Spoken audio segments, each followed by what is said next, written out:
Malaysia میں chemical آلودگی سے ہزاروں شہری متاثر، 4000 سے زائد شہری اسپتالوں میں داخل۔ ملائیشین وزیر اعظم مہاتیر محمد کی عیادت کے لیے اسپتال آمد۔ حکومت نے متاثرین کو طبی سہولیات کے لیے ریسکیو، فائر بریگیڈ اور پولیس کو ہائی الرٹ کر دیا۔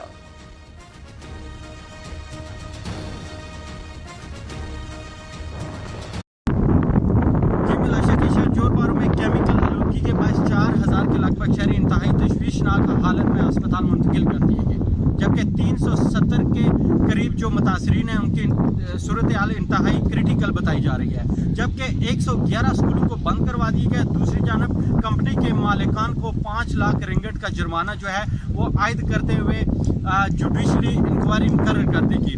ڈاکٹر مہاتیر محمد جو وزیر اعظم ملائیشیا ہیں، انہوں نے گزشتہ روز اسپتال کا دورہ کیا اور متاثرین کے ساتھ ہمدردی کا اظہار کرتے ہوئے انہوں نے کہا کہ حکومت متاثرین کے لیے ہر طرح کا جو تعاون ہے وہ کرے گی، جبکہ دوسری جانب جو شہر میں کیمیکل لیکوڈ جو موجود ہے وہ اس کو صاف کرنے کے لیے 6 ملین رنگٹ کا جو بجٹ ہے وہ بھی جو ہے پارلیمنٹ میں منظور کر لیا۔ کیمرہ ٹیم کے ساتھ Awais Taj Chaudhry, new news Malaysia, Kuala Lumpur.